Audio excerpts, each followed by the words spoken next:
All right, all right. This is probably, I'm going to call this one, What's the Big Deal?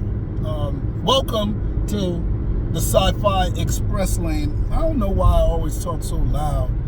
Me and my boy Sean Lund, bless up, we ain't heard from him in a while, but we always scream at each other like we run DMC. So maybe that's where I get it from. But I want to make sure y'all can hear me. So that's why I talk loud sometimes. Let me bring it down.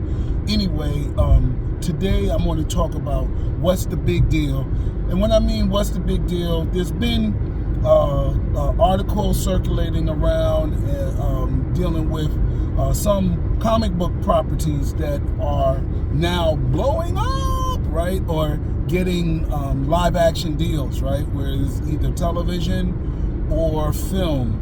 I don't know if there's an animation one in there, but I want to talk about the big deal, you know, and what's going on about it, right? What's newsworthy? Some people, you know, like me, try to write a press release for everything. You know what I'm saying? I write a press release. Oh my God, Jeff he's covering the big deal on the Sci-Fi Express Lane press release. You know, but there are some things that are press release worthy, and getting a live action deal for your comic book is one of the reasons why people do comic books. They want to get put on, they want to blow up, take it to the next level, you know.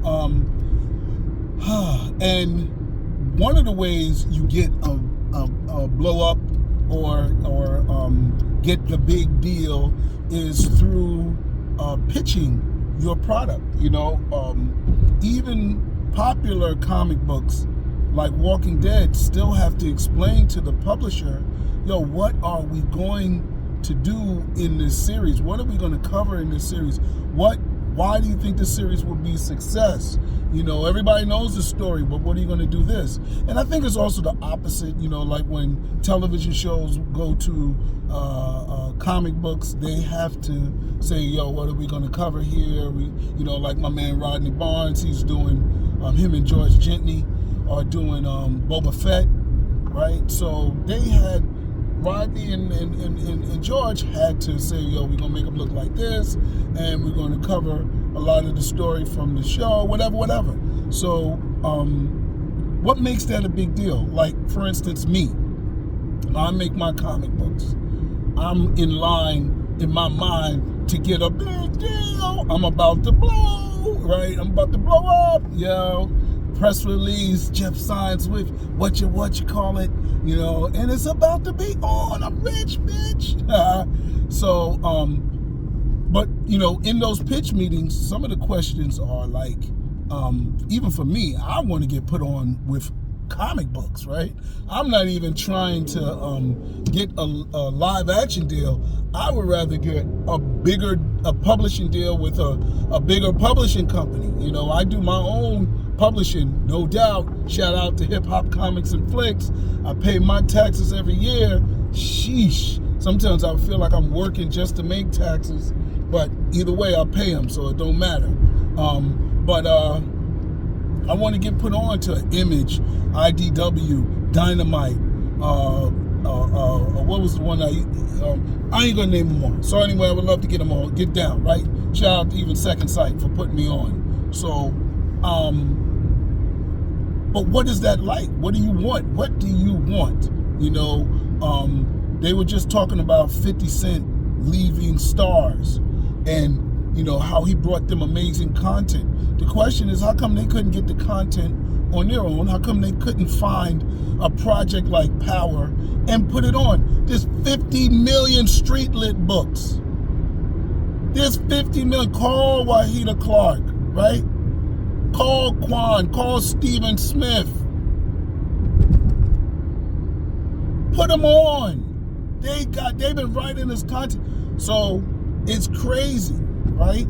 These guys are, oh my God, Power is this and that. I've read 50 different Powers. My man, Relentless Aaron out of Harlem. He's got books. You understand? So, and put him with a white screenwriter. It don't matter. he's only just formatting the story. The story is already out. So what makes it, what makes you need a deal, right? Many times you could put on yourself. So I was listening also to the Breakfast Club about the groups, Danny D. Kane and Day 26 or whatever. I think, I'm not, don't get me wrong, we're making the band groups. And they were like, yeah, man, we signed a bum deal, or we could have been whatever. And, I feel you. Everybody that doesn't blow up feels they could have been more than what they were. But, the reality is now you can do the Justin Bieber route. You can go and put your stuff up on YouTube. Nothing's stopping you. Studio time is, relative. Get you a good studio, put it out, go Wu-Tang Clan style from back in the days. Nothing's stopping you. Now you don't need a record company. Now you can go straight to the market and put your music out there and become one of these overnight success rap groups that have everybody from their neighborhood buying their stuff. And that's real deal. But what makes a deal? What's the big deal? What makes a deal something that people still want to get down with? And so back to the comic book references, right? So for me, I like a big deal because it gives me a team and it puts me on a larger circuit, right? So I do comics and films within a budget. Fortunately, with books, I don't have no excuse why my books aren't bigger, but there's reasons, right? But sometimes, like with me, there are creators who feel a bigger name, putting it on a commercial, getting it on somewhere and letting more people know about it is the solution, right? We believe that our biggest obstacle is people knowing about it. It's just people just don't know about it. That's why ain't success. And if I get with this company or whatever, they can put it out there and it'll be a success. Now, there's other ways that people look at stuff, and that is, I just need the money. If I can get the money to put it together, this animation, this film project is going to cost a lot, to make. And there definitely is some truth in that, but there's so many levels of production. Like, Blair Witch Project went to theaters and it was a low production. So you can, and no name actors, right? And it made 36 million or something. I made more than that, but again, you can do stuff like that. So at some point, what is stopping you? What is the big deal? I will just say this. Bigger companies have professional people around them, and if you listen to them, they can offer you good advice. Not to mention, for a creator, your main contribution may be creating a project, and you may not be good at marketing. So you may need somebody to help hold your hand and walk you through marketing, or you may not be able to, you may really suffer from people not knowing about you. I think that's the case with a lot of black comic books. They suffer from marketing, not just people not knowing about them, but figuring out how to market their product. Sometimes, I'm very hard on names. I don't think comic books can succeed as well with an unpronounceable name. And then also the artwork. Sometimes the marketing of how the cover is going to look is really left to the writer, which sometimes is compromised by the illustrator.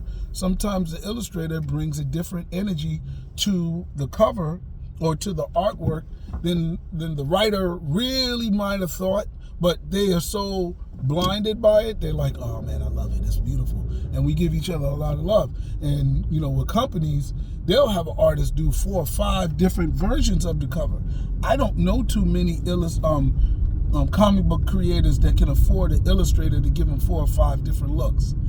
I have been able to get a colorist to give me a couple of different looks on how the character is colored, but full out, sometimes you can get an illustrator to give you sketches of different stuff, and that's fine. But I'm talking about when I got with a film company, they had the graphic artists give me 6 different finished covers for my DVD, right? And I could have used any of them. Matter of fact, one of my films, I want to ask them if I can have permission to use one of the covers that they didn't use, because it's that good. Next, money. Yo, money is a real obstacle. It takes a certain type of story to be told specifically in film on a low budget. I do B movies. That doesn't mean I can do every movie as a B movie, because I can't. Every story isn't tellable in a low budget, you know, so that is a real thing. Now,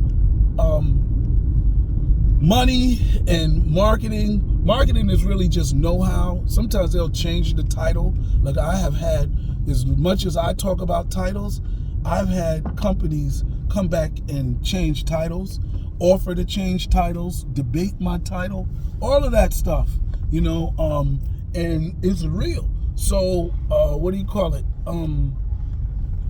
That's important to thinking about the big deal. So when we talk about the big deal, there's a lot that goes in it. Now, I think those are 2 major things. I can't really think of a third reason why people, particularly comic book people, need a company or a celebrity or whatever to make their transition to live action, because that's it. And even, like I said, for comic books like me, where the next step for me is to get my big deal by being put onto a publishing company, that to me is what I need. Now, will I be right? You know, once my book gets in Diamond, will it hit? Will it hit? I have no idea. I think it will. I think all my properties will. Do I need money? Yeah, I actually need money. I want to pay some of my illustrators more. And then some of the other ones, I want to get different illustrators. You know, mostly my illustrators are really good. I say mostly. They're all really good. Some of them suffer from not being full-time, and that just slows down the production time and how fast they can get the books back. But other than that, man, yo, it is what it is. All right, talk to you later. Remember, like, subscribe, hit me on the comment section. I know I'm not right on everything, but I'm thinking in that direction. So anyway, yo, deuces.